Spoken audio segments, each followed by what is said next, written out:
Bienvenue dans The HR Masterclass, le podcast où on parle leadership, culture et talent. Je suis Frédéric Nolf et je tends le micro à des leaders qui ont des choses à dire. On parle d'expérience, de conviction et de comment ils font bouger les lignes. Nous recevons aujourd'hui Jan Vanakoleen, qui est Human Capital Lead de Proximus. Avec lui, nous allons plonger au cœur d'un géant des télécommunications, une entreprise dont le nom résonne en Belgique et bien au-delà.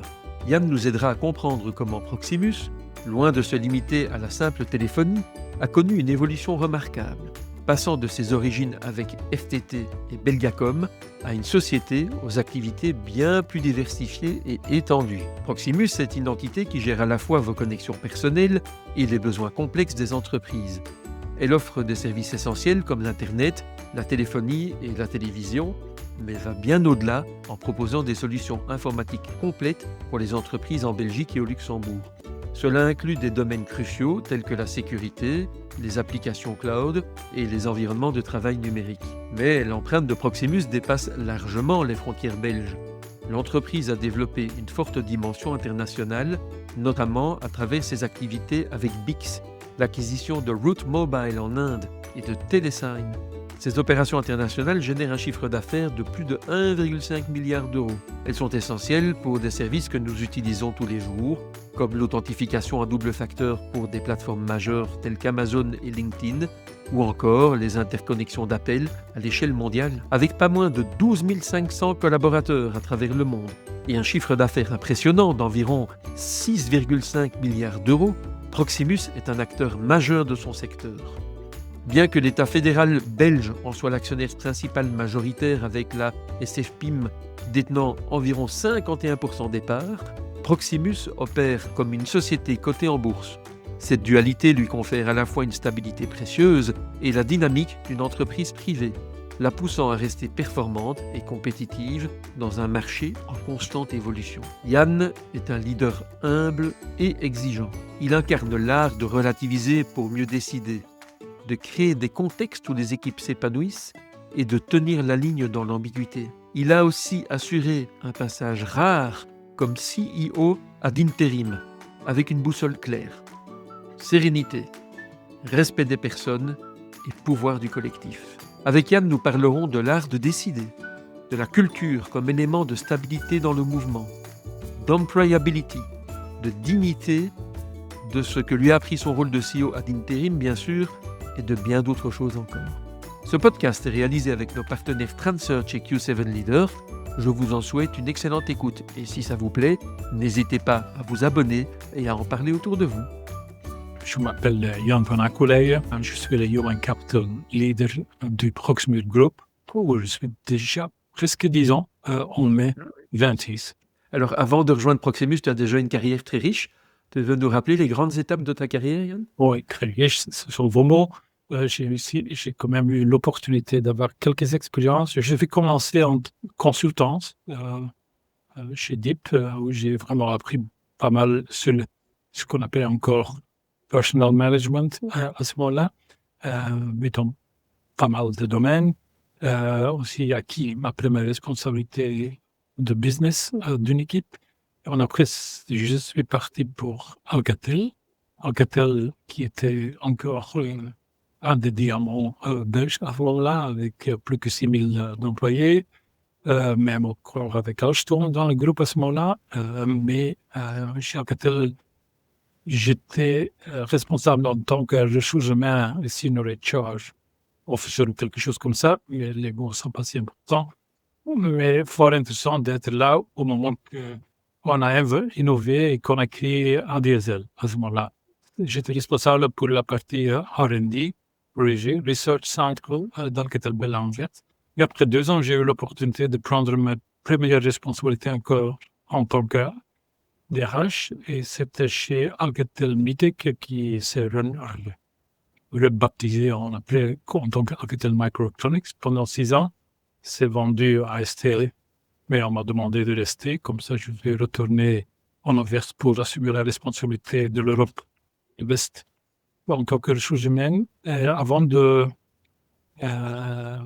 vers AXA après 2 ans, où j'ai eu l'opportunité d'être le corporate DRH pour la groupe, période difficile. Je ne suis pas resté, on peut retenir plus tard, parce que c'était quand même une expérience très riche, mais peut-être pas toujours sigée pendant 2 ans, avant de joindre Barco. Et après 10 ans de Barco, à peu près 10 ans, j'ai joint Proximus. Et chez Barco, j'étais aussi responsable. Barco, c'est une équipe, c'est une boîte aussi cotée, belge, avec 4-5 000 personnes, mais très mondiale, aussi dans la technologie. Et là, j'ai aussi assumé la responsabilité de les choses humaines et quelques choses à côté de ça. Une très belle société. D'ailleurs, avant, on parlait d'un Barco. Hein. Quand on utilisait un projecteur, on disait, tiens, Ouais. où est le Barco? Oui.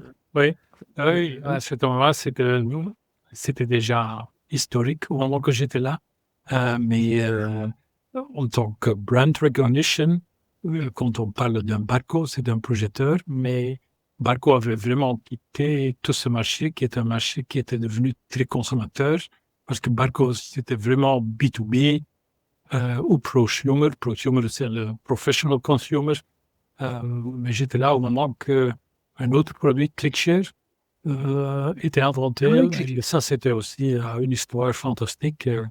c'est les lollipops qu'on Ouais, utilisait pour partager l'écran. oui, qui était même utilisé dans la Maison Blanche aux États-Unis. On était très fiers de ça, et c'est un produit qui n'existait pas, mais c'est un produit d'innovateur qui était quelque part caché dans un lac où on a mis quelques personnes dans un, je dirais, appartement avec une mission très claire de réaliser un chiffre d'affaires qui allait autour de 100 millions par an. Et cette équipe-là a fait un boulot fantastique avec une ambition importante, mais ils ont réussi ça. C'était fantastique. Oui. Ouais. Est-ce que tu... Je Oui. parle de passion avec ce type d'innovation parce que je suis toujours en pleine admiration, je dirais, pour des personnes que j'ai pu rencontrer, certainement dans les boîtes techno où j'ai travaillé, qui démarraient avec une idée, un besoin d'un client et qui créent des produits ou des systèmes fantastiques qui trouvent leur chemin. Alors, on après, en répondant à un besoin apparemment, mais c'est quand même incroyable qu'il y a des personnes autour de nous, ici en Belgique, mais aussi partout, qui ont des idées et qui amènent les idées à des réalisations qui se concrétisent. Ouais. Oui. On va revenir là-dessus parce qu'effectivement, donc tu es un DRH dans la technologie qui est très proche de l'innovation. Hein. Tout ce que tu as expliqué, la DSL, ce sont des innovations majeures que Ouais. tu as accompagnées d'un point de vue RH. On va revenir là-dessus pendant le podcast, Mhm. évidemment. Hein. Ouais. La DSL, le ClickShare, l'Internet, Ouais. etc. C'est quand même des grandes Mhm. innovations. Est-ce que tu dirais que dans ta carrière, il y a un moment qui a été décisif pour passer vers des fonctions de leadership? Moi, je pense qu'il y a sans doute plusieurs moments qui... Allez, j'ai réfléchi un peu en préparation de ce podcast. Je pense que trouver le premier emploi, et je me souviens mes enfants à ce moment-là, parce que moi, mon diplôme de base, j'ai une licence en pédagogique et j'avais l'opportunité déjà d'être passé aux États-Unis à ce moment-là, mais c'était pas un diplôme très fort pour entrer au marché d'emploi fin les années 80. Hein. Mais après plus que, je dis, presque centaine de lettres, de trouver un premier boulot qui me plaisait, c'était une expérience qui m'a aidé pendant toute ma carrière de faire la réflexion que c'est pas toujours évident et qu'il y a toujours un parcours à faire pour pas mal de personnes pour trouver son chemin dans le monde d'emploi. Ce qui était aussi fantastique pour moi, c'était l'opportunité chez Alcatel d'avoir la chance, à un âge assez jeune, de devenir DRH d'une boîte comme Alcatel Microelectronics, qui avait 600 personnes à ce moment-là, et j'avais jamais rêvé de pouvoir assumer un rôle pareil, mais aussi de l'amener à une croissance avec une équipe de direction qui était fantastique, où j'étais probablement un des plus jeunes, parce qu'on m'appelle le baby DRH, hein, mais c'est un mix de différents âges, de différentes perspectives, fantastique expérience.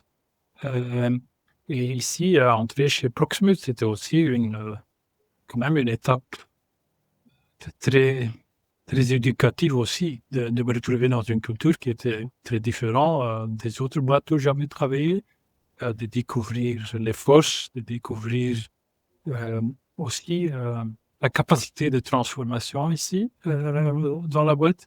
Mais peut-être aussi un élément qui était marquant, dans ma première job, j'étais le jeune avec beaucoup de succès. Hein. Tu connais quand on entre et après un an, on voit qu'on a de succès et c'est très visible parce que c'était le chiffre d'affaires dans la consultance qui faisait la différence. Après 2 ans, on devient responsable d'une équipe. Euh, mais 3-4 ans après une fusion ou l'acquisition, on rencontre quelqu'un qui dit non, mais j'ai une autre vue de toi. Hein? Et qui décide à ce moment-là même de se séparer, malgré le fait que tu as le meilleur chiffre d'affaires avec ton équipe et tout ça. Ça aussi a aidé à relativiser tout ce qui est venu après. Le job, c'est très important, mais quand ton identité est la même que ton job, tu es en danger. Hein? Oh, Il y a cet aspect de detached loyalty, dans le sens qu'au la loyauté, c'est très important. Mais il y a une loyauté vers des personnes, il y a une loyauté vers l'organisation. Il faut être prudent et relativiser tout ça, malgré le fait que de l'autre côté, on doit s'investir à plein, mais de trouver cette balance. Et ça m'a aidé toujours à être très relatif au job que j'ai pu assumer. Je vis fort avec l'idée, ça peut changer demain. Mais ça n'empêche pas de faire chaque jour le mieux qu'on a. Voilà. ah oui, oui. Voilà. Tu sais, j'ai une réflexion. Au début de ma carrière, j'étais dans une société pharmaceutique Mhm. euh, où les gens restaient longtemps, ils avaient beaucoup d'ancienneté. Et il y avait un patron qui connaissait tout le monde, qui était là depuis longtemps aussi. Et donc les choses se passaient comme elles s'étaient Ouais. toujours passées. Et puis un jour, le groupe a remplacé le patron. Ils lui ont donné un autre rôle un peu Mhm. honorifique. Et ils ont mis quelqu'un qui venait de l'étranger à sa place. Et qui a licencié des gens qui étaient là depuis 20, 25 ans, etc. Et moi, je m'étais dit, waouh, quelqu'un arrive comme ça, et des gens qui n'avaient jamais été questionnés, peut-être à tort, hein, peut-être que Oui, oui, oui, certains oui, oui, auraient oui. dû questionner plus tôt, mais tout d'un coup, cette ligne droite s'interrompait pour eux Mhm. par quelqu'un qui ne faisait que passer, finalement. Parce que 2 ans après, Oui. ce patron qui venait de l'étranger était reparti. Et je m'étais dit, tiens, est-ce qu'eux vont revenir alors? Est-ce qu'on va les rappeler? Oui. Mais non, on ne les a pas Mais non. rappelés. Et je pense pour la plupart, bon, ils se sont arrangés, ils ont Oui. rebondi ailleurs, mais je m'étais dit, c'était des gens qui avaient une ligne comme ça toute tracée, Oui. et puis on changeait un élément dans le système, peut-être à raison, mais pour eux, tout d'un coup, ça a Oui, oui. fondamentalement Oui. changé, et ça ne revient jamais en arrière. Oui. Et je pense que ce qui est important, c'est équiper les gens qui sont là avec ce qu'on appelle l'employability, mais aussi l'autonomie d'avoir le choix leur-même. C'est quelque chose qui est fait dans le domaine des ressources humaines. Euh, Ça veut dire, on sait bien qu'on ne sait pas retenir tout le monde. On sait bien qu'au moment de certaines restructurations, il faut faire certains choix difficiles. Mais ça n'empêche pas de prendre soin des gens, des employés, des collaborateurs, des collègues qui sont équipés à ce moment-là pour trouver autre chose très facile ou, avant ça même, d'avoir l'autonomie de faire leur choix leur-même et de n'être pas euh, ôté par la société en soi ou de ne pas de ne voir pas d'autres opportunités dans leur vie que de rester. Et Oui, c'est je ça. pense que c'est bien pour les employés, mais je pense que c'est aussi très bien pour l'organisation. Parce que l'organisation n'est pas servie par des collègues ou par des employés qui restent là parce qu'ils n'ont pas d'autre choix ou parce qu'ils sont trop emballés ou voilà. Ouais. Oui, puis tu parles là avec beaucoup d'expérience, tu as connu beaucoup de sociétés qui se sont transformées aussi, et donc Mhm. Oui, qui est valable un jour n'est peut-être plus valable le lendemain, et oui. donc il faut, Et bien, des je fois, pense que c'est aussi la responsabilité de la société de prendre soin de ça, de cet oui, aspect d'employabilité. oui, Autrement, autrement, on n'a pas le droit en tant que société de demander une certaine loyauté non plus. non. Oui, c'est une Idéalement, conviction très personnelle, hein, mais voilà. Idéalement, quelqu'un qui quitte une société devrait partir avec une meilleure market value que quand il a rejoint Oui, cette société. oui, Idéalement, oui, oui. oui. Qui sont les gens qui t'ont inspiré dans ta carrière? Euh, Beaucoup. Je pense que beaucoup de personnes, euh, je dirais même du commerçant local ou de la dame à la réception, qu'au CO que j'ai pu collaborer avec. Mais ce qui m'a frappé toujours, c'est euh, des gens qui sont humbles, des gens qui ont du temps et du respect pour les autres. Ça, c'est quelque chose qui me touche le plus, malgré tout le succès, mais j'ai à apprendre de tout le monde. Et j'ai eu déjà de la chance de travailler avec pas mal de personnes, mais il y a quelqu'un qui reste quand même pour moi émotionnellement, malgré le fait qu'il est décédé, même dans le qu'il a décédé. Et mon premier patron qui m'a donné cette chance de démarrer dans le travail, mais qui était aussi présent plus tard chez Alcatel dans d'autres rôles en tant que mentor. Et euh, les- c'est quelqu'un que je considère toujours comme quelqu'un qui m'a appris le métier, qui m'a donné de chance euh, et qui m'a guidé de temps en temps dans certaines décisions qui étaient peut-être difficiles où j'avais besoin quand même de quelqu'un qui était un peu plus sage que moi ou qui m'aidait à découvrir d'autres perspectives dans ses choix. Et je pense que, allez, je, je pense qu'on a toujours des personnes dans nos carrières qu'on rencontre, plusieurs personnes et on a peu. Et je pense qu'on peut apprendre aussi des personnes qu'on n'aime pas assez en tant que personne. Hein? Parce que j'ai appris aussi beaucoup de certaines personnes dont je dis je ne veux pas être ton copie ou ta copie. Hein? Mais là aussi, entrer en dialogue, ça aide à apprendre pourquoi certains comportements s'installent ou comment on peut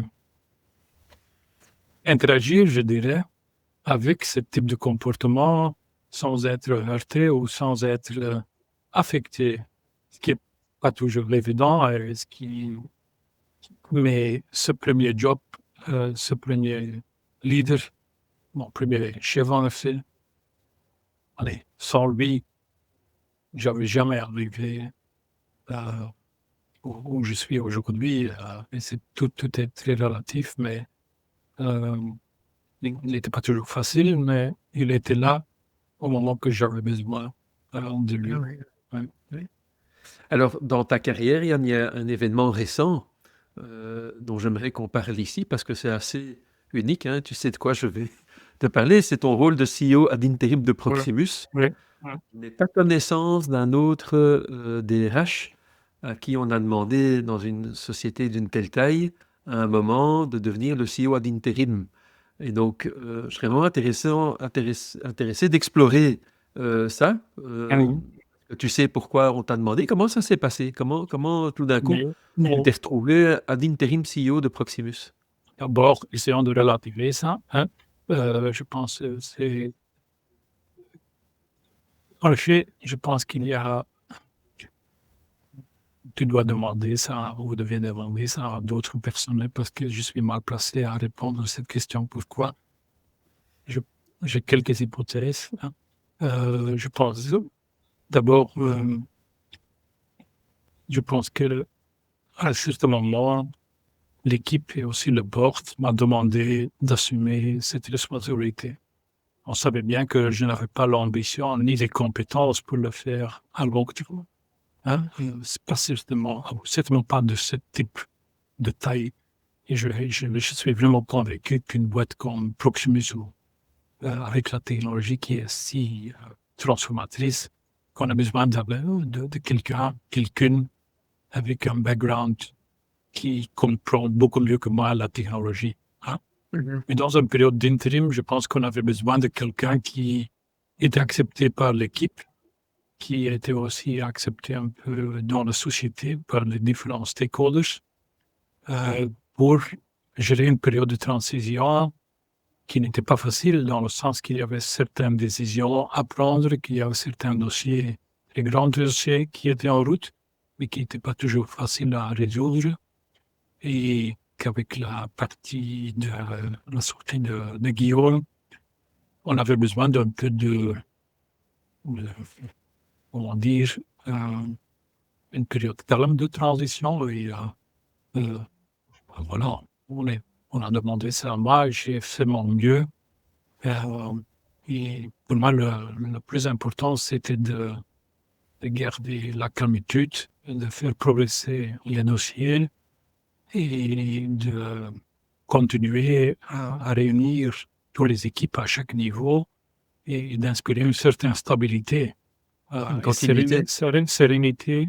Euh, En tant qu'intérim, il faut bien savoir que ça ne sert à rien de se profiler. Hein? Allez, on a tous un ego quand on est à ce niveau-là, mais je pense que l'ego ne peut pas jouer trop. Et il faut être vraiment modeste vers le CEO qui était avant toi. Et je faisais partie de son équipe, comme ça, il y a une certaine loyauté qui s'est installée à ce moment-là aussi.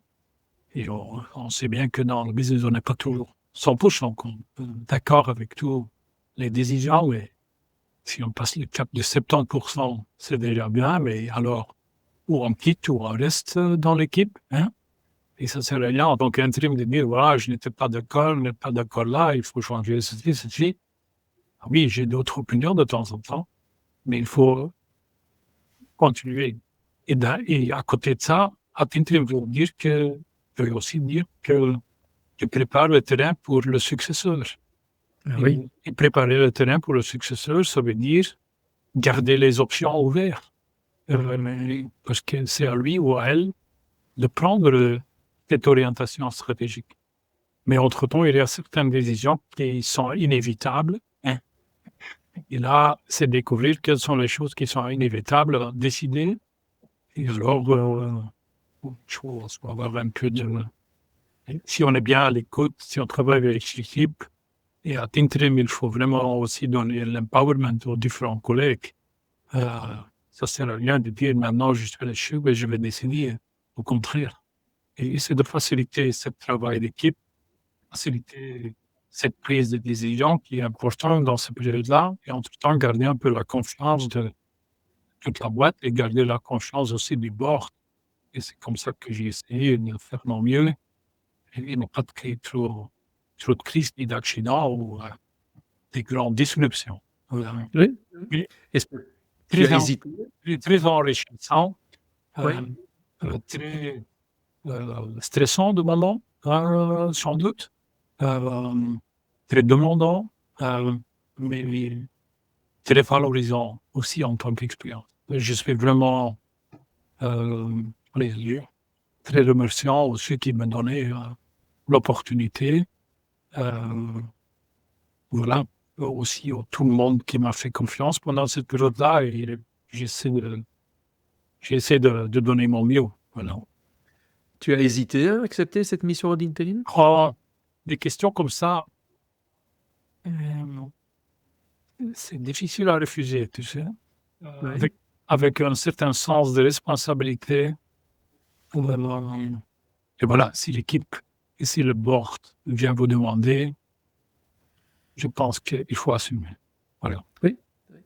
Et Oui, tu as dit que tu as beaucoup de choses. c'est un peu, on m'a vu sur le leadership aussi. Il y a des bons moments, il y a des mauvais moments, mais il ne faut pas se cacher dans les deux moments. Ouais.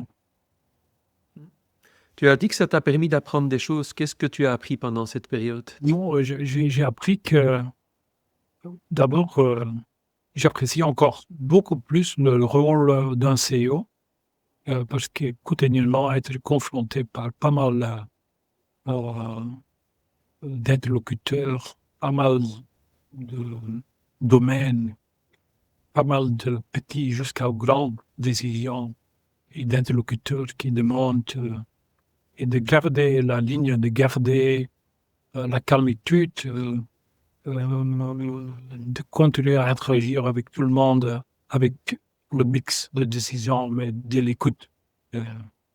Ça demande quand même une certaine discipline, une certaine maîtrise de soi-même, mais aussi une maîtrise de pas mal de domaines.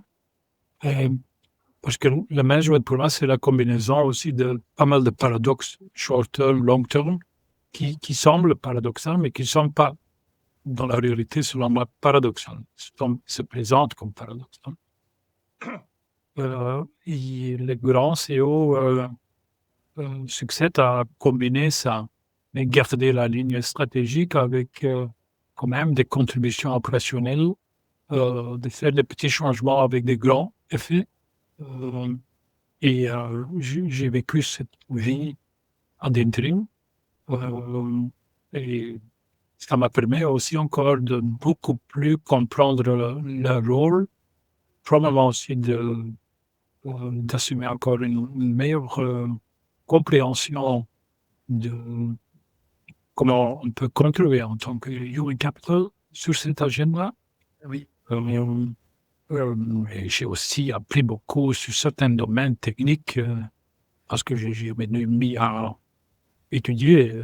Si on discute une collaboration avec Wise sur le partage de nos réseaux, ce sont des dossiers très techniques avec beaucoup d'opportunités, d'éléments aussi côté réglementation, côté régulateur, et avec des impacts à court et à long terme.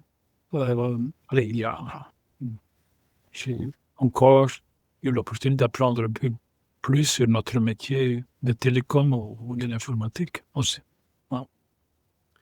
Quand j'étais en début de carrière, je me disais toujours, tiens, ça doit quand même être confortable d'être tout en haut de l'organisation, parce qu'alors, tu es là et c'est toi qui décides finalement, hein, mais en fait, c'est complètement faux. Si, c'est toi qui décides, mais finalement, décider, c'est faire des trade-offs. C'est Oui. jamais une décision évidente. Non. Il faut bien dire maintenant, est-ce qu'on va à gauche ou à droite? Et si tu choisis d'aller à gauche, il y a toujours quelqu'un qui va dire, tiens, pourquoi est-ce que tu n'es pas allé à droite? Ça, je n'avais pas anticipé. Moi, quand j'étais jeune dans ma carrière, je pensais que, voilà, c'est toi qui décides et c'est bon. Mais non, hein, Oui. c'est pas ça. Hein. Oui. Donc, les trade-offs, gérer les trade-offs, c'est Et quand même. et les conséquences. Ah oui, assumer, c'est-à-dire garder la ligne et la discipline de tes décisions. Hein. Oui, parce que tu viens de dire, oui, après 2 ans, c'est facile de prendre des décisions pour 2 ans et alors partir. Oui. Mais si on reste quelques années, on est confronté avec ces décisions et on est confronté aussi avec soi-même, finalement. Et des gens qui savent faire ça, je les respecte beaucoup. Oui, tout à fait, tout à fait. Pendant ton rôle ad interim, tu es resté complètement aussi dans ton rôle de base de Chief Care Officer, oui? Oui. Tu as gardé ça? C'était la combinaison, mais bien sûr, j'ai eu l'opportunité. J'ai vraiment la chance d'avoir une équipe excellente qui a pris plus d'espace. Oui. Et qui ont su prendre des décisions eux-mêmes avec un investissement de temps qui était beaucoup plus limité de moi-même à ce moment-là. Autrement, ça m'est lâché. Non. Et dans la dynamique de l'executive committee, donc tu as pris ce rôle ad interim, tu as été, je pense, reconnu alors comme le leader parmi tes pairs. Comment est-ce que tu prends ta place après? Question difficile. Je pense que le problème n'est pas au niveau de l'équipe ou au niveau des collègues. S'il y a un problème, c'est plutôt le problème à toi-même. Hein? Oui. Parce que rationnellement, pas de problème. Parce qu'on sait, c'est limité dans le temps, on retourne. Hein? Mais ça veut dire qu'à ce moment-là, on va retrouver sa place, qui est une place qui était différente, qui était ta place précédente, avec des pros, mais aussi des éléments que tu manques. Et ça, c'est quelque chose qu'on doit assumer, qu'on doit apprendre de nouveau. Mais à côté de ça, il y a sans doute aussi des choses qu'on fait, que je continue à faire un peu différent qu'avant, parce que j'ai quand même aussi appris que je peux me profiler beaucoup plus sur certains dossiers qu'avant aussi. Ça libère. Mais c'est de doser et de dire, il faut doser hein, parce qu'on n'est plus dans le rôle de CEO, mais ça veut dire que tu peux quand même intervenir avec un autre type de connaissances probablement aussi avec un autre type d'impact à ce moment-là, au niveau contenu, qu'avant. Et c'est pour soi-même valoriser ça comme aussi un atout, et ne pas se focaliser sur la perte de certains impacts qui vient avec la posture. Il n'y a rien à dire autour de ça. Accountability, responsibility, impact, ça vient avec un poste, ça vient pas parce que tu es là, ça vient partiellement parce que tu es là, dans ton rôle en soi. Et ça, c'est pour RH et pour d'autres fonctions plus sportives. Important que l'impact ne vient pas seulement du poste, mais aussi de la contribution et de la manière d'essayer de contribuer. Mais dans un rôle d'impact, c'est que tout le monde te regarde comme le CEO. Hein? Ça veut dire qu'il y a beaucoup plus de gens qui sont intéressés à te rencontrer, à te dire bonjour, mais il faut regarder derrière ça, parce que c'est très amusant d'observer ça. Mais ça ne t'aide pas et on ne peut pas te perdre dans cette attention. Mais je pense que la réponse honnête, voilà, c'est la réalité, il faut s'adapter, il faut retourner, il faut voir comment on se repositionne dans ce rôle après, mais aussi avant, nationalement, parfaitement normal, émotionnellement au début, se repositionner, c'est la transformation, c'est le changement qu'on demande d'autres personnes. Voilà, il faut l'apprendre sur nous-mêmes.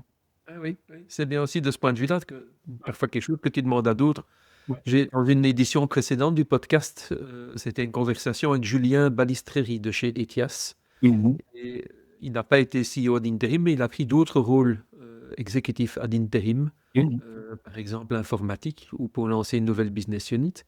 Et lui, il disait que ça l'avait un peu renforcé dans sa crédibilité aussi en tant que business leader par rapport au rôle de DRH qui peut être vu comme étant très fonctionnel. Il me disait que ça faisait une reconnaissance. Oui, il est capable, celui-là. Pas que. Les gens souffrent parfois de l'image de mais toi, tu sais faire que ça. Oui, de ce point-là, je pense que j'ai toujours eu l'opportunité de travailler avec des CEO qui m'ont permis de faire des projets à gauche et à droite. Mais ici, je suis dans le board de certaines filiales. J'étais le chairman de B-Mobile. Chez Barco, j'ai fait un intérim à l'Inde pour une certaine période. J'ai eu vraiment toujours l'opportunité de... Et je pense que la manière de faire RH, c'est aussi important si on n'est pas intéressé dans le business, si on n'est pas intéressé à apporter des solutions qui sont un peu plus loin de la fonction RH en soi. Je pense que je n'aurais pas aimé à faire ce que j'ai eu l'opportunité de faire. Et je pense que c'est important pour tout le monde, au niveau RH, je pense, mais aussi au niveau d'autres départements supportifs, d'avoir l'ouverture, d'apporter quelque chose dans d'autres domaines et de prendre de temps en temps certains risques, parce que c'est beaucoup plus facile de dire non que de dire oui de temps en temps. Oui. En même temps, on s'applique à soi-même ce qu'on attend des autres leaders à ce moment-là. Être capable de ne pas être fait une seule chose, mais de montrer d'autres compétences. Oui, mais je pense que on sous-estime la capacité de pas mal de personnes de prendre ou de faire d'autres choses. Il faut prendre un peu de risque aussi avec certaines personnes. Alors, donc, tu as fait ce rôle d'intérim, et puis après, il y a une autre particularité chez Proximus, c'est que vous avez accueilli quasi l'un après l'autre deux CEO. Vous avez dédoublé la fonction. Il faut relativiser ça et je veux clarifier ça ici. Je pense qu'on a le CEO groupe et dans le groupe, il y a différentes activités, comme je viens de dire au début. Il y a l'activité internationale, l'activité domestique. Dans la domestique, il y a le consumer et l'enterprise business. Et voilà, c'est bien clair qu'il est le CEO groupe qui emballe tout. au moment qu'on avait créé Global, ça veut dire qu'on avait mergé Telesign, Route et Bix, on a dit, oh, Monsieur Boutin, vous avez acquis Route Mobile, voilà, vous assumez aussi maintenant la responsabilité de cette activité globale au niveau de l'intégration. Ça veut dire que Guillaume combinait les deux jobs à deux niveaux, en effet. Et au moment que Guillaume est parti, on a vraiment décidé le global, ce qui est normal, a besoin de quelqu'un full-time, comme le enterprise, comme le consumer, a besoin de quelqu'un full-time. Et c'est comme ça qu'on a recruté, on a décidé tout de suite de recruter un CEO global et un CEO groupe. C'est ça. Et Stan était, on l'a fait en parallèle, mais Stan était, dès qu'on avait décidé sur Stan, il était bien sûr impliqué dans le choix de personnes globales. Et pour le choix de Stan, quelle a été ton implication dans ce processus de recrutement du CEO? J'étais présent dans la plupart des entretiens. Allez, je les rencontrais dès le début, comme d'autres candidats. Et après, j'étais aussi présent au moment que la REMCO a fait ses tours, le board a fait ses tours. Voilà. Mais le choix est fait par le chairman, le board. Moi, j'étais là pour lui donner les renseignements nécessaires, comme j'étais à Tinterim, et pour avoir certaines conversations. Je suis le conseiller là-bas, je ne suis pas le décideur là-bas. Bon. Okay. Et dans ton rôle de DRH, quel est ton rôle pour l'onboarding du nouveau CEO pour Stan? Comment tu organises son onboarding? Mais on a fait ça pour les autres aussi, hein, parce que je suis encore embauché par Dominique Leroy. J'étais présent au moment que Guillaume Bottin est promu. Ici, on avait vraiment préparé un programme d'onboarding qui est clé. Ça veut dire une boîte comme nous, elle a quand même certaines systématiques au niveau de gouvernance et tout ça, et toutes les réunions qui se passent. Mais on a besoin aussi de visites sur le terrain pour faire connaissance de nos call centers, les gens qui travaillent, les techniciens, les clients. Et on a vraiment fait un programme qui permet Stan de faire connaissance avec les gens, avec la boîte. Il fait aussi le tour des différentes équipes de management, de différents départements. Il y a des entretiens individuels, il y a des entretiens avec le board, les stakeholders principaux. Voilà, ça prend quand même une certaine durée. On était préparés ensemble avec toute l'équipe maintenant. L'update stratégique qui sera présenté l'année prochaine. Et c'est un boulot super intéressant où il est impliqué. Et maintenant, c'est à lui de décider sur son agenda. Hein. Avec toutes ces expériences, autant chez Proximus que dans tes emplois précédents, ça te fait maintenant une large expérience de leadership. Qu'est-ce que ça t'a permis de forger comme genre de conviction? D'abord, je veux dire que je dois quand même essayer de relativiser de temps en temps mes convictions. Hein. Ça, c'est quand même une discipline que je manque de temps en temps, mais que j'essaie d'exercer, parce que si on est trop bloqué sur certaines convictions, ça veut dire qu'on n'est plus ouvert à d'autres convictions ou d'autres opinions. Et ça, c'est quelque chose qui est important et que je me réalise de temps en temps, parce que dès qu'une carrière passe, on développe certaines convictions à travers de ces expériences. Mais au niveau de leadership, je pense que profondément que leadership, c'est vraiment, ça consiste à permettre aux autres de s'épanouir. Il faut créer un contexte de confiance, de l'apprentissage, de la collaboration, et de créer un sens de direction, de collaboration, de camaraderie pour réaliser certains objectifs. Et ça demande aussi une certaine discipline d'intervenir au bon moment et de prendre distance aux autres moments. Ce qui est aussi important pour moi, c'est d'aider des équipes, des gens à traverser certaines périodes difficiles, parce qu'être là dans les périodes faciles, chacun peut le faire, mais être présent et à l'écoute et à l'aide dans des moments difficiles, ça fait la différence, je pense, au niveau de leadership. Mais ce qui est important, c'est transparence, donner de contexte, parce que je pense que les bons gens font leur direction, et leur décision au moment qu'ils connaissent le contexte, la direction, et à ce moment, c'est beaucoup plus facile et beaucoup plus vite de travailler avec eux, et d'une manière à l'autre aussi de valoriser la contribution de chacun, mais avec quand même une expectation de professionnalisme, de performance, mais en combinaison avec une certaine légèreté, un peu, et un sens d'humour. Euh, Comme ça reste un peu un plaisir d'aller au travail. Je pense qu'une conviction pour moi est aussi, les gens ne viennent pas seulement pour leur chute. Fin de jour, ils viennent parce qu'ils ont se trouvé collaborer avec des gens intéressants ou des gens positifs, qu'ils ont appris quelque chose et qu'ils peuvent retourner à la maison avec l'idée j'ai contribué quelque chose aussi. Et créer cette condition, ça c'est important pour moi. Et je peux continuer parce que j'ai probablement trop de convictions. Je pense que le leadership a aussi une certaine responsabilité de créer quelque chose qui est durable, qui n'est pas seulement une perspective pour la next quarter, hein, parce que motiver les gens pour un demi-pourcentage d'EBITDA, je ne sais pas. Ça ne parle pas. Moi,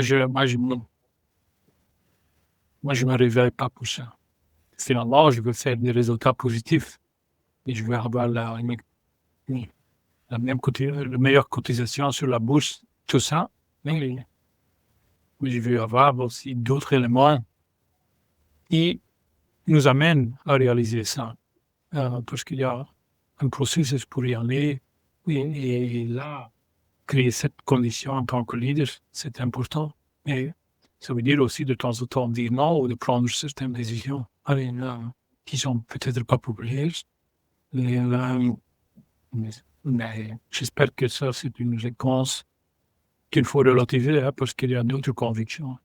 Oui, tu utilises beaucoup ce terme de relativiser, hein, tu gardes comme ça beaucoup d'équilibre. En fait, j'aime bien dans ce que tu as dit, finalement, il y a une vérité, c'est quand même que les gens fassent des choses qui les intéressent avec des gens intéressants. Ouais, ouais, Si on arrive déjà à faire ça comme leader, c'est déjà pas mal, ouais, finalement. Est-ce qu'il y a des idées dans le monde RH ou dans le leadership qui sont courantes avec lesquelles toi tu ne te retrouves pas, tu es en désaccord? c'est un peu une question hypothétique, Cédric, dans le sens que ce que je n'aime pas, c'est que qu'on traite les gens comme des commodities. Hein?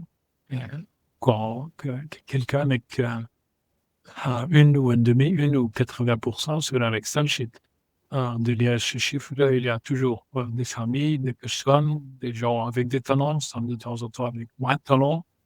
Et quand on a des discussions où on oublie un peu de temps en temps qu'on parle des humains, ça me fait mal. Et j'ai dû faire des grandes restructurations. J'ai fait une très grande chez Alcatel, j'ai fait une très grande ici. On ne s'est pas évité ça, je pense, quand on travaille dans des contextes transformatifs que j'ai pu travailler, que je travaille. Mais il faut le faire avec respect, il faut le faire avec l'idée de créer une perspective après ce type de restructuration et d'avoir l'opportunité de traiter chacun correct, si possible, mais au moins avec respect dans ce type de grands exercices. Quand je vois quelqu'un qui se comporte différemment parce qu'il y a un certain niveau dans une hiérarchie et qu'il pense ou qu'elle pense qu'il se permettre un autre type de comportement parce qu'il a ou elle a par accident reçu une meilleure éducation ou un autre type de promotion. Ça, c'est quelque chose que je déteste vraiment et qui me fait mal.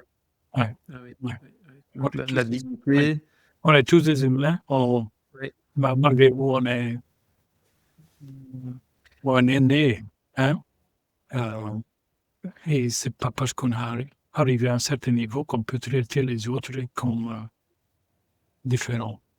oui, oui, oui, oui, oui, tout à fait. C'est bien, c'est beau, c'est très, très humaniste comme vue des Oui, choses. oui, mais c'est important, Ouais, ouais et ça veut pas dire qu'on ne peut pas être exigeant, ça veut parce que les gens qui disent: «C'est le moyen d'être, exigeant» et ça, je suis pas d'accord. C'est, quelque chose qui est présenté comme antagoniste. Bon, je pense qu'être gentil et exigeant, c'est beaucoup plus dur pour quelqu'un ou quelqu'une qui travaille avec cette personne-là que qu'être,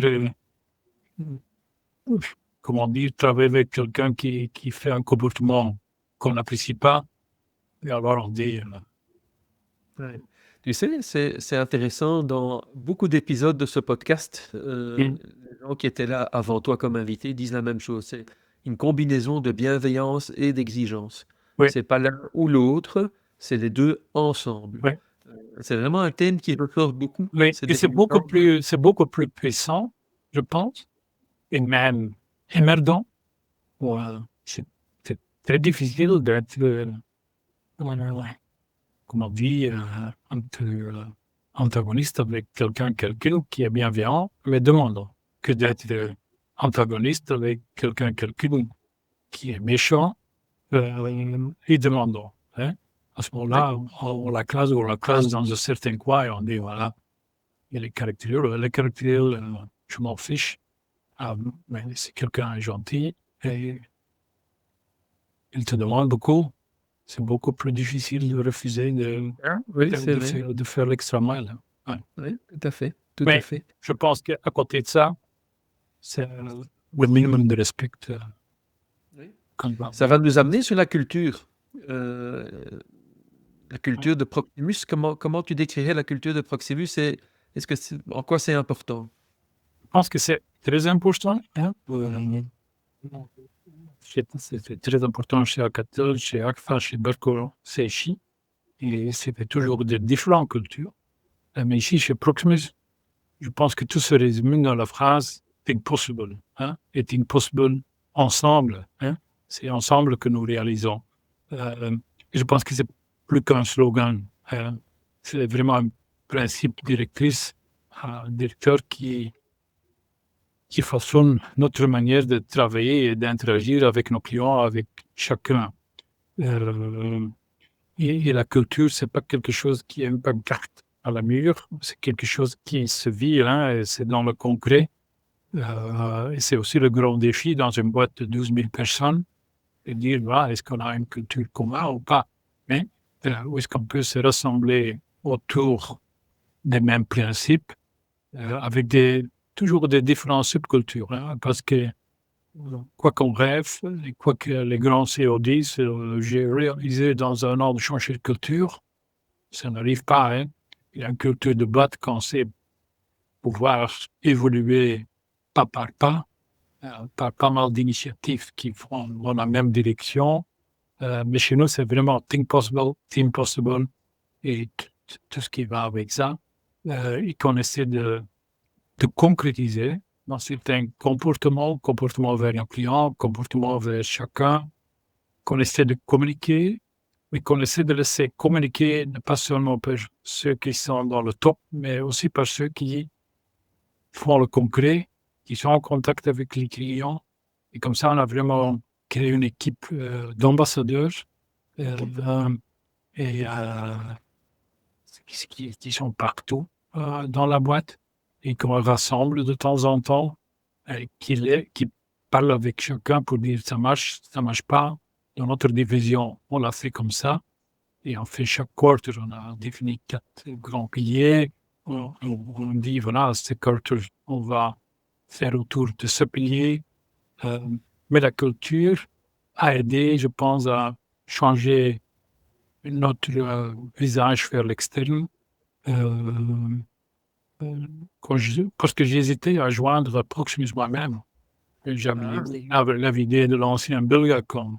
administratif, hiérarchique, quelque part dans des 2 grands tours à Bruxelles, loin, éloigné des clients, très bureaucratique. Mais ce que j'ai découvert, c'est une boîte qui se réinvente avec beaucoup de fierté, avec beaucoup de gens qui se bossent beaucoup plus fort que dans d'autres sociétés pour servir les clients dans un contexte qui est historiquement avec une complexité importante, mais qui essaie de simplifier ça, mais qui ont quand même passé de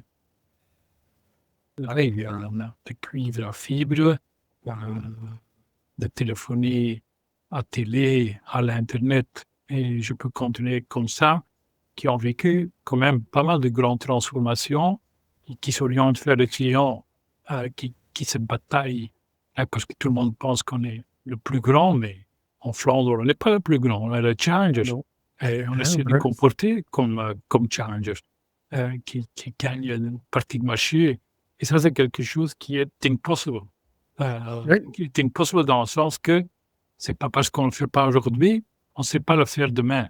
Et cet esprit-là, j'essaie de contribuer avec pas mal de personnes à voir les opportunités plutôt que de voir les problèmes et d'apporter des solutions que apporter les problèmes. Et je peux vous partager pendant 1 heure tout ce qui ne marche pas. Hein? Mais c'est beaucoup plus important de partager qu'est-ce qu'on peut faire pour la résoudre et avoir cet esprit d'être ouvert pour le futur. Think possible. Oui. C'est vraiment ça. Ouais. Tiens, Yann, la société a changé de nom au moins 3 fois. Tu as dit toi-même RTT, puis Belgacom, puis Proximus. Est-ce qu'il y a un lien qu'on peut faire avec la culture quand une société change de Bon, nom? Qu'est-ce que tu avais dit quand une société change de nom? je pense que ça reflète, il y a toujours des évolutions dans une société qui, à un certain moment, s'intègre, hein, et qui renforce à l'âge. Et je pense que Proximus, c'est une marque qui était beaucoup plus proche d'un client. Le nom le dit soi-même, et c'était génial de Dominique Leroux de le faire. Elle a capitalisé sur une autorité beaucoup plus positive du nom Proximus, qui est sans doute, maintenant je vais être fanatique, le meilleur réseau mobile dans la Belgique. Hein. Que sur le nom Belgacom, ouais, c'était un peu à l'ancien, je dirais, avec tout mes respects pour ceux qui étaient là. Et RTT, c'était encore beaucoup plus régie, téléphone télégraphique. La télégraphe, on l'a enterré au début avec M. Lecros et Madame Leroy, parce que c'était un événement qu'on a fait. Mais cette évolution de nom reflète aussi une certaine évolution de la société en soi, ou le désir d'être ou de devenir différent. Et comme ça, la culture fait partie intégralement. Comment est-ce qu'on veut se positionner vers le marché? Comment est-ce qu'on veut se positionner vers nos clients? Parce que le client doit être central dans tout ça. Oui. C'est intéressant quand tu dis Dominique Leroy avait fait un choix qui était audacieux à l'époque, hein, parce que peut-être que tout le monde ne se souvient pas que le nom principal c'était Belgacom et Proximus c'était la filiale mobile de téléphonie mobile au début. Oui. Et finalement, elle a donné le nom de la filiale au Oui, groupe. au groupe. Qui a surpris, moi j'ai été surpris de ça à l'époque, ça a surpris beaucoup de gens. Maintenant, Oui. vraiment, dans tes mots, on comprend mieux l'intention qui était là-dedans. Ouais.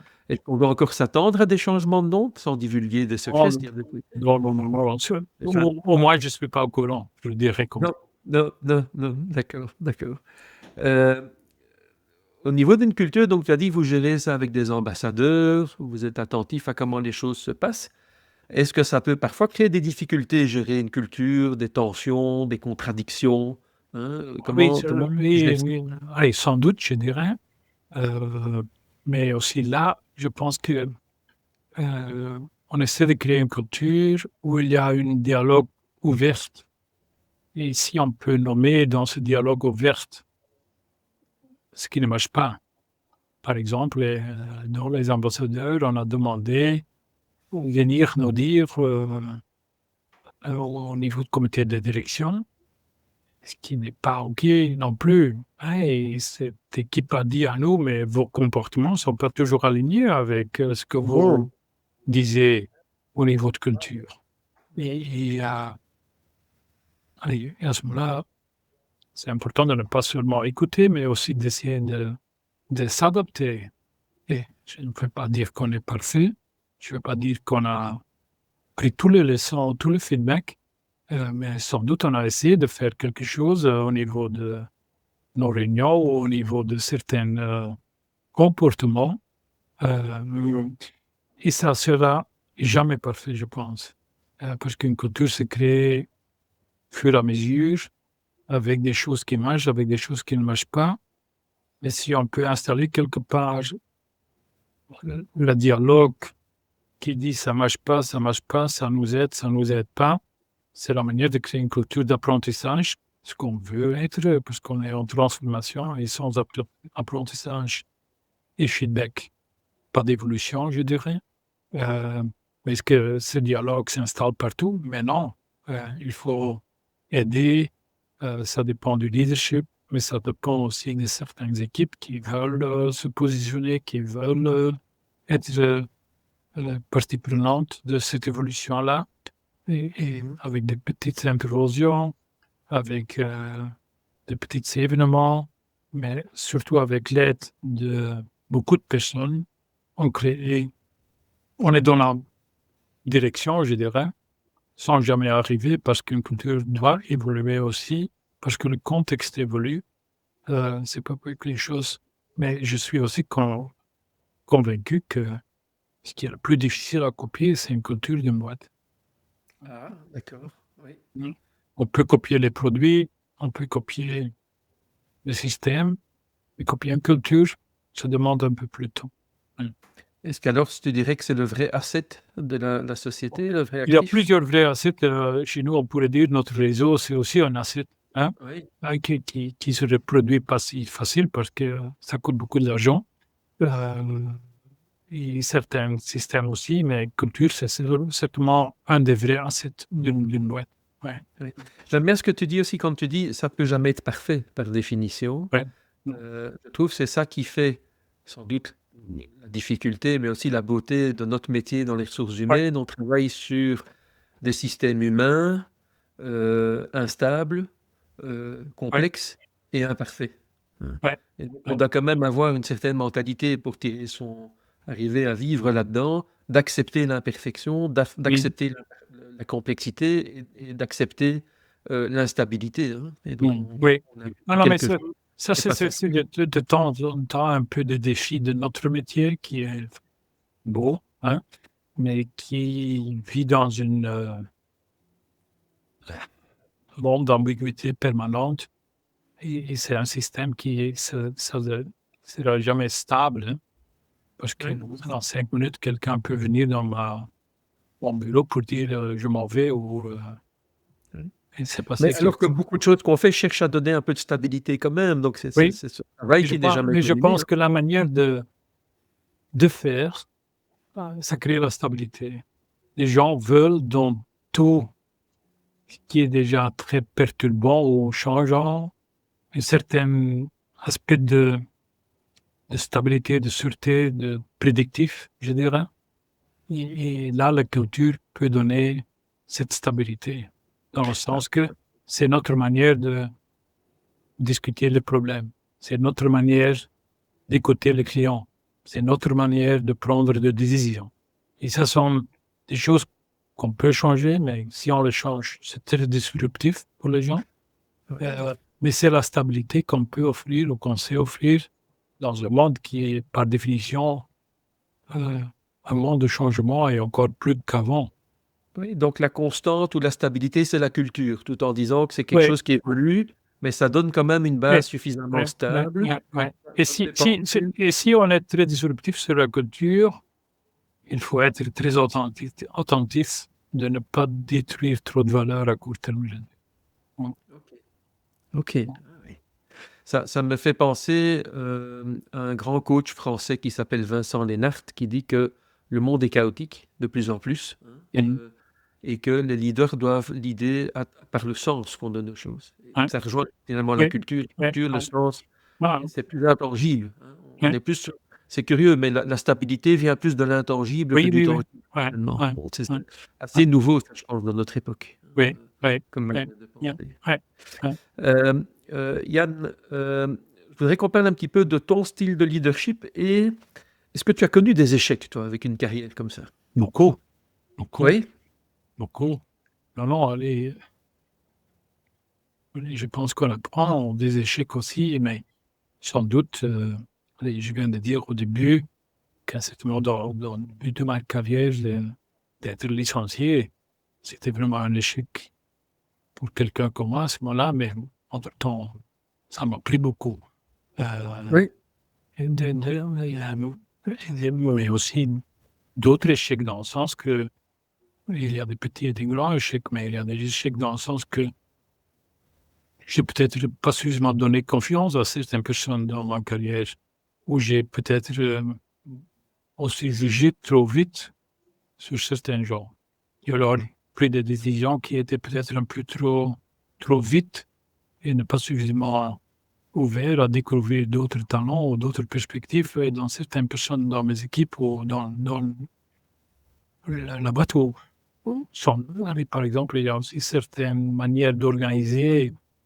On a passé ici vers une agile organization que je supporte et je crois mais peut-être on n'a pas dû faire dans toute la boîte ou dans tout, c'est pas fait dans toute la boîte, mais il y a beaucoup d'échecs et de temps en temps, je suis allé à la maison aussi avec un sentiment de n'avoir pas réussi.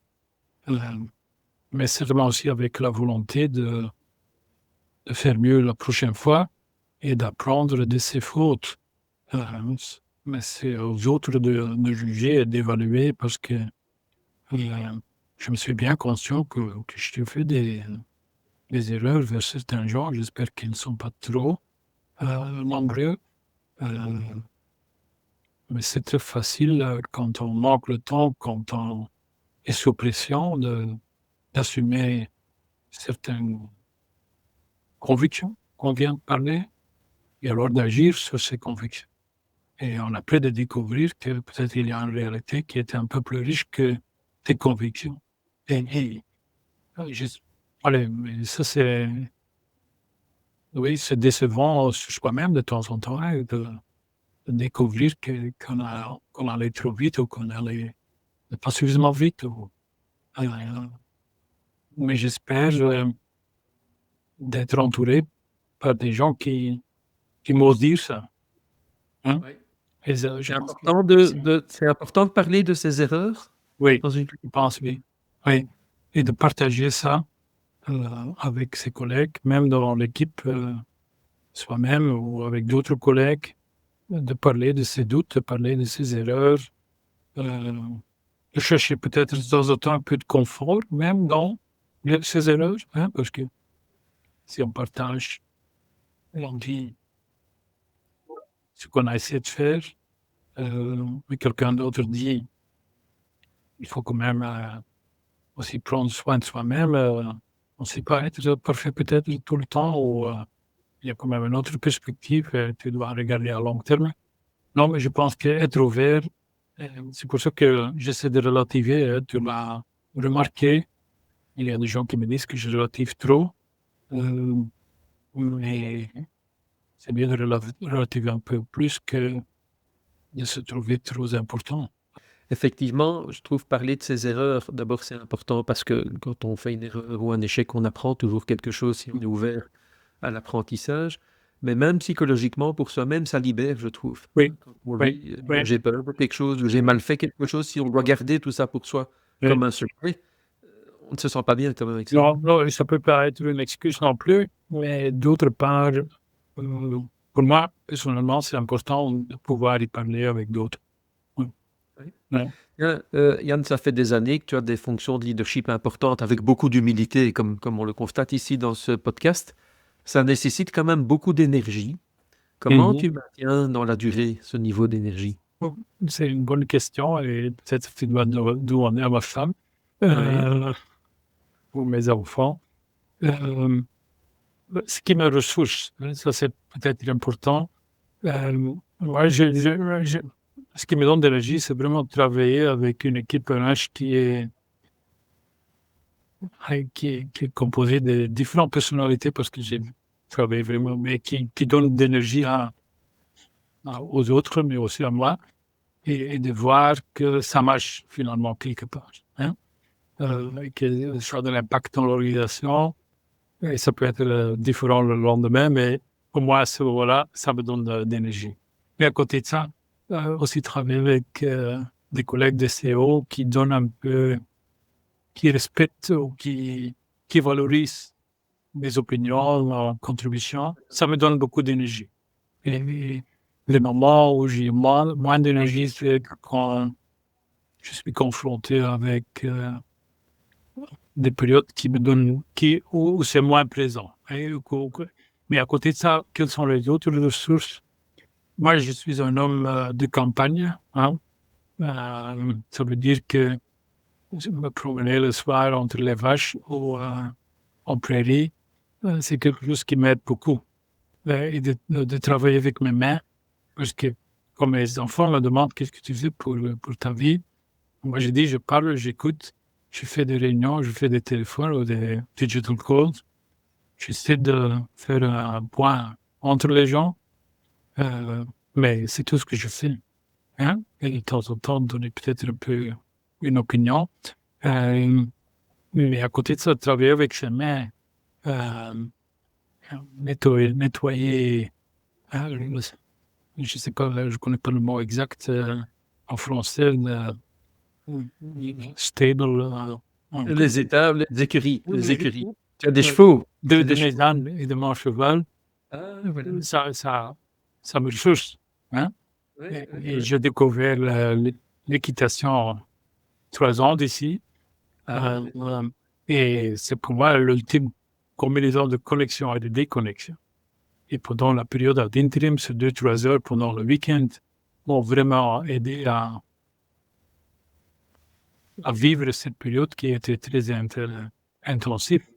Et ça me donne de l'énergie et passer du temps en se promenant avec ou être avec la famille et avoir une conversation avec quelqu'un que je respecte beaucoup, ça m'aide aussi beaucoup. tu arrives à couper, alors, quand tu passes des moments de famille, tu arrives à couper? Oui. C'était très facile dans le temps, un peu plus difficile maintenant, c'est vraiment dans cette période où j'étais assez haut attendu. Ouais. Mais pour le reste, j'essaie de couper. Peut-être pas ici, mais certainement complètement. Oui. Ouais. Une chose intéressante, tu parlais des chevaux. Moi, pendant des années, les gens venaient chez moi en disant, il faut faire de équicoaching. Mm. Moi, je disais, ah, encore quelque chose, qu'est-ce qu'on va encore trouver, etc. Jusqu'au jour où je me suis retrouvé moi-même, sans l'avoir choisi, dans une Mm. session comme ça de équicoaching. Et je dois dire que c'était bouleversant. Ouais. Donc, j'ai pas choisi de faire ça. Je me suis Ouais. retrouvé engagé dans une activité comme Oui. ça. Et j'ai rarement autant appris sur moi-même en si peu de temps. Oui. Parce Ouais. que le cheval a des comportements qui reflètent ce qu'il sent par rapport à toi. Donc j'encourage tous les gens de faire preuve de plus de curiosité que ce que moi j'ai fait. Ouais. J'ai à être Ouais. confronté un peu malgré moi à ça, parce que ça va au-delà de ah, on aime bien les chevaux, on fait quelque Ouais. chose avec les chevaux. Il y a Ouais. vraiment quelque chose Ouais. d'intéressant à apprendre. Et même avec des moutons, j'ai une fois fait du Oui. sheep coaching qui permet de comprendre les principes de systémique, comment on Oui. interagit entre des systèmes. C'est absolument bluffant. Oui. Non, j'ai Donc les fait. animaux peuvent Ouais. aussi Oui, servir oui. professionnellement. Non, mais pour moi, c'est aussi un cheval s'appelle Alvaro. Il m'a appris beaucoup plus sur moi-même. Il faut faire confiance, mais aussi les joies d'apprendre à un certain âge des choses qui sont quand même, allez, selon d'autres, n'est pas évident, mais moi, je pense que c'était un rêve de jeunesse encore, où je n'étais jamais arrivé, mais c'est ma femme qui m'a poussé un peu avec l'aide de ma fille euh, pour faire le truc. Euh, et, moi, j'ai découvert, parce que j'ai joué beaucoup de basket au niveau de l'équipe et très intensif dans ma jeunesse aussi. Mais ici, c'est d'une autre nature, je dirais. Les deux, on en avait beaucoup, mais ouais, ouais. Oui. Alors, on va commencer à parler encore de deux, trois sujets pour aller vers la fin de ce podcast. C'est passionnant, on pourrait continuer comme ça longtemps, mais je dois faire des choix maintenant, de dire de quoi on peut Ah, c'est à encore vous de faire le choix. parler ensemble. Euh, Tu es là depuis longtemps dans les secteurs technologiques, proche Oui. de l'innovation. Euh, on parle beaucoup des nouvelles générations. Est-ce que tu remarques des changements chez les jeunes? Oh, moi, je pense que je ne suis pas un très grand fan du concept de génération. Hein. Mhm.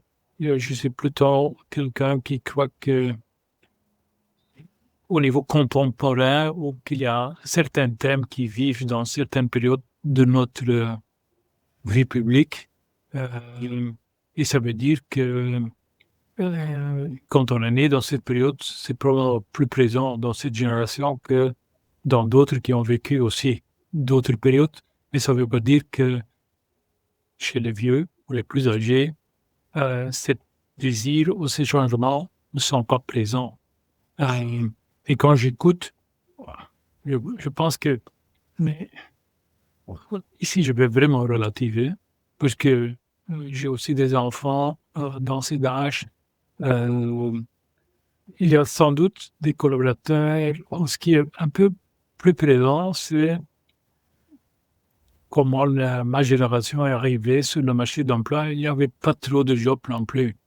Je dis ça souvent ici à certains collègues. Je suis allé encore protester ici à Bruxelles dans des marches. On veut de l'emploi. On ne s'est pas imaginé ça maintenant. Mais moi, j'étais sur les rues pour dire on veut d'emploi. Cette génération veut d'emploi. Hein? Aujourd'hui, c'est normal qu'on a d'emploi. Hein? Allez, c'est en train de changer un peu de nouveau, je pense, la dernière année. Mais ça veut dire qu'ils entrent avec et on vit des temps où, comment dire, le développement personnel est aussi quelque chose qui est très présent. Frédéric, c'est à toi de développer. C'était ta responsabilité. Tu es libéré de tout. Les contraintes, parce que c'est toi qui es responsable. C'est toi qui sais tout faire. Regarde sur Instagram, regarde sur tes médias, regarde sur la télé. Le monde t'attend. Et c'est à toi. Il y a le fitness, il y a je ne sais pas quoi. C'est tout prêt pour toi. Et si on est présenté avec un contexte comme ça, où il y a l'hierarchie n'est pas si présent, l'aspect pour les politiques est peut-être un peu moins présent, le monde est un peu plus polémique, ça veut dire que toi, c'est le centre de la réalité. C'est plus l'équipe, c'est plus l'organisation, c'est plus la... Donc, je ne sais pas quel type de club ou quel type de religion, non, c'est toi qui es le centre de l'univers. Et alors, tu entres dans une organisation comme Proximus ou comme d'autres. Quelles sont tes expectations alors? Et moi, je veux avoir du sens ici dans le travail. Je veux avoir de la flexibilité. Je veux avoir la possibilité de faire la différence. Et je suis impatient parce que tout est possible tout de suite. Et maintenant, je suis en train allez, d'être un peu provocatif. Hein? Mais je pense que même dans ce qu'on observe, c'est une certaine impatience, je dis, une orientation vers le développement personnel, une orientation de l'équilibre, vie professionnelle, vie, de n'être pas tout le temps dans les bureaux. Je pense que là, et c'est bien que la voix des gens est beaucoup plus présente qu'avant, dans le sens que s'il y a une force, il y a une autre force, et les deux forces doivent être un peu opposites pour s'améliorer ensemble. Et je pense que être dans un monde où l'hierarchie, où la boîte décidait tout, et qu'on était presque des esclaves, c'est pas le droit d'une entreprise non plus. Et c'est très bien qu'on est confronté avec une génération, mais c'est pas une génération qui est définie par l'âge, mais c'est une génération qui est définie par je travaille aujourd'hui et je suis présent dans le monde, et je suis présent dans l'organisation, et j'ai le droit d'avoir une opinion, et j'ai le droit de demander certaines choses, mais de trouver l'équilibre entre les besoins d'une organisation et les besoins des individus. Et ça, je supporte qu'il y a ce dialogue-là. Et ce dialogue est beaucoup plus présent qu'avant, mais aussi avec tous les excès des deux côtés. On ne peut pas développer les excès, mais oui, bien sûr, il y a le chic, il y a la liberté, la liberté vient aussi avec responsabilité. Mais je pense que même malgré les caricatures que je viens de développer pour quelques minutes ici, il y a beaucoup plus de gens, des jeunes, qui ne sont pas si différents que mon génération, les autres générations, qui veulent prendre responsabilité, qui veulent travailler, qui veulent faire l'effort, qui ont de patience. Pour moi, essayons de dépasser ces stéréotypes, essayons d'apprendre qu'il y a certains éléments qui étaient un peu plus négligés dans le passé et qu'on peut donner une place dans le contrat psychologique ou le contrat réel d'aujourd'hui. Mais je pense que ces demandes-là ne sont pas seulement les demandes des jeunes, ce sont aussi les demandes des gens qui ont 40 ans, 50 ans, même de ceux qui ont 60 ans, d'être respectés, d'avoir un peu plus d'équilibre et d'avoir certains droits et de trouver une balance. Oui. J'aime beaucoup ce que tu dis, que c'est une question d'équilibre entre les besoins des gens. Et sans doute que les jeunes générations sont davantage conscientes de leurs besoins que ce que d'autres ont pu être avant, qui ont dû découvrir ça et comprendre que l'organisation elle a des besoins aussi. Comment est-ce qu'on fait rencontrer ces deux mondes? Ça peut être un à l'exclusion de l'autre. Peut-être qu'à un moment, on a été trop sur les besoins de l'organisation, pas assez sur les gens, mais on ne doit pas tomber dans l'excès inverse. Comment est-ce qu'on équilibre les choses? En fin de compte, on doit réaliser que les boîtes comme Proximus et d'autres sont des organisations privées qui, fin de compte, doivent réaliser des résultats qui doivent être payés par nos clients et qui doivent réaliser profit pour créer un futur pour ceux qui viennent après nous. Ce sont les besoins de base de la plupart des organisations. Ça s'appelle simplement la performance. Il faut une certaine performance dans le système. On va conclure. Il y a beaucoup de choses dont j'aurais encore aimé parler avec toi. Est-ce qu'il y a une idée que tu pourrais transmettre aux auditeurs qui suivent ce podcast? Embrasser un peu le changement, rester un peu curieux, ne surestimez pas trop vous-même, n'avez pas peur, et ne sous-estime pas le pouvoir du collectif non plus. Oui, je pense que les plus grands soutiens ou les plus grands résultats dans des organisations viennent d'un soutien mutuel et d'un apprentissage continu, je dirais. Et je pense que il faut s'adapter si on l'aime ou si on l'aime pas. Mais c'est comme ça qu'on fait un peu la différence pour soi-même et pour l'organisation. Et dire non, c'est facile, mais dire oui ouvre beaucoup plus de portes. Chouette. C'est évidemment quelque chose pour lequel tu montres très bien l'exemple toi-même en ayant pris ce rôle d'intérim, te mettant au cheval. À un moment où peut-être beaucoup de gens arrêtent le cheval ou c'est rare de s'y mettre comme ça sur le tard. Est-ce que si aujourd'hui tu devais rencontrer le Yann qui commençait sa carrière chez Deep et que tu pouvais lui donner un conseil, qu'est-ce que tu aimerais lui donner comme conseil? Qu'est-ce que tu aimerais lui dire? Allez, tu dois savoir, au moment que je suis entré dans le marché de l'emploi, mon rêve était peut-être je peux devenir responsable personnel d'une boîte de 50, 70 personnes. Et je pense que c'est bien d'être si réaliste au moment d'entrer. Ça, je ne changerai pas. Mais non, je dirais, n'ayez peut-être pas peur de demander d'aide, poser des questions et chercher vos mentors, vos mentors. Mais aussi, je crois que c'est beaucoup plus que dans les moments difficiles, tu apprends plus que tu penses. ne quitte pas, et traverse ce moment. Et mais traverse ce moment peut-être dans une manière moins dépressive. Ouais. Les Anglais ou les Américains disent embrace change. Oui. Merci Yann, c'était très très inspirant. Merci beaucoup. C'était The HR Masterclass, le podcast où on parle leadership, culture et talent. Ce podcast est réalisé avec nos partenaires TrendSearch et Q7 Leader. J'espère que cet épisode vous a inspiré. Si ça vous a plu, n'hésitez pas à mettre 5 étoiles dans votre programme de podcast, à vous abonner et à en parler autour de vous. À bientôt pour un prochain épisode.